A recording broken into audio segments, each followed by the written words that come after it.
Nigeria Chambers here from Big Obel Media at New York Comic-Con 2024. We're at booth 3135. And one thing I want to tell you before we even get started, it's good to see you had a big presence because at San Diego, they did y'all wrong, man. Oh they had God, y'all in that corner, but y'all representing. That little corner lot was something else, huh? But they got y'all representing right here at the Atsuko booth, which to my right, or I mean, you can see the lines are just kind of crazy because people coming to get all the merch, but truly because the new collaboration that y'all brought out this year. Talk to me about when was this starting to work through the pipeline when you knew you were going to be able to premiere One Piece and Demon Slayer here at New York Comic-Con? So the Egghead stuff we started working on as soon as we found out about Egghead, but we were kind of trying to figure out ways to not make it so much character driven. You know what I mean? Yeah. Because like the outfits in the show are the most iconic part, I feel like, on this arc. Right. So we really were like trying to find a way to kind of bring that.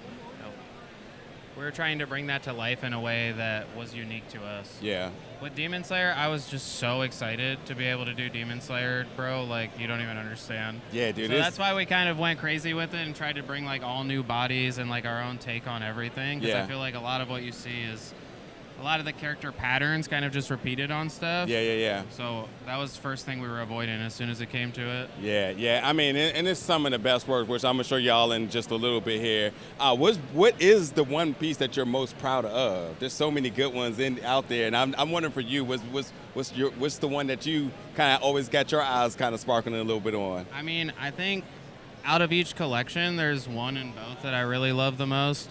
For me, in One Piece, it's 100% the Zoro jacket, because we've never really given my boy like his own piece, his own love like that, as well as like that's inspired by a jacket that I thrifted. Yeah, that's from like the dope. 1980s. Yeah, that has like a really unique cut to it, where it feels like kind of futuristic 80s style. style. Yeah, but those OG jackets would have like a map on the lining of the jacket. Like I remember growing up and seeing like all the cool guys, my dad and stuff, like wearing those map jackets. Yeah. And as soon as I like came up with that idea, I was like, yo, this is so nostalgic for me. Like so nostalgic.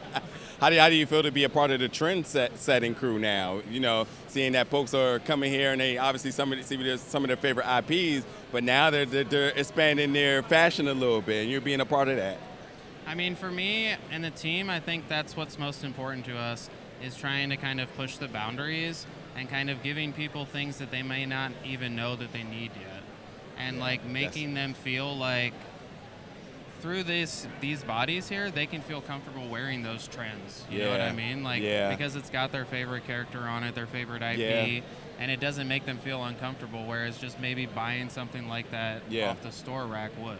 Yeah, absolutely. It's funny to me because, typically in the convention space, you get a few T-shirts there, a few hats there, but now that actually you can get legit fits that'll like multi-purpose too. It's not just within this space, but you might pull up to like the Met Gala if you need to with it, which is again why I think your brand has always been so unique. And again, having you properly displayed here at a convention, not in the corner. Yes.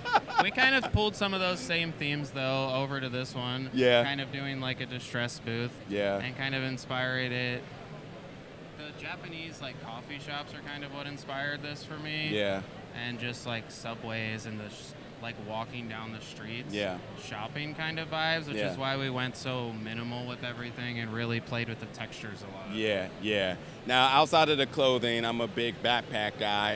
At San Diego Comic-Con, I did get the Cyberpunk bag, so I quickly looked over and saw the One Piece bags that you had here. One Piece bag is crazy this year. It's crazy. I got to have my hands with that. It's crazy. For you all, the biggest thing about bags for me is always about the versatility. A lot of the bags are boutique bags, and they look good, but they don't really serve a purpose. But you all always spacious, multi-purpose in terms of if you want to take it to work and a laptop, throw a full laptop in there. If you want to kind of have a little small commuter bag, it all works. For you, how important was it for you to make sure that the bags continue to be multi-purpose and folks to be able to use it in different spaces? So for us, with the bags, that's one of our main things is kind of limit testing, making sure that it can fit all of our stuff to begin with. Yeah. As well as like that's kind of our theme with all of the clothing. Like we want to make sure that the lifespan of it is going to last with you liking it. You know what I mean? Yeah. But with our bags, we always take extra time to QC, make sure we have these little extra pockets for your cords, for your AirPods, for all those types of things. So, yeah. Yeah, so obviously now having the One Piece and the Demon Slayer collaboration here at New York Comic Con, is there anything potentially coming down the pipeline you might be able to hint at here? Well, I know we have some exciting things coming next month. Okay. I know we have a Kaiju number 8 collection that we will be dropping. Some of my favorite pieces of the year that we have done are in that collection, and we're premiering some new bodies. Okay. So I'm so excited for that. I am too. All right, well, listen, Jonathan, as always, it's a pleasure to talk to you and see what you got going on here at New York Comic Con. Folks, if you're not here, unfortunately, you should have been, but we'll make sure we got you in the link in the description below to get you all the new appeal that's going to be dropping. And you, as you heard, some new stuff coming out next month, so keep an eye out for that. Jonathan, I appreciate the time today. Hey, thank you so much, man. Absolutely. Oh, and Jonathan, always fashions. You Appreciate you, brother. Appreciate you, sir. Yes, sir.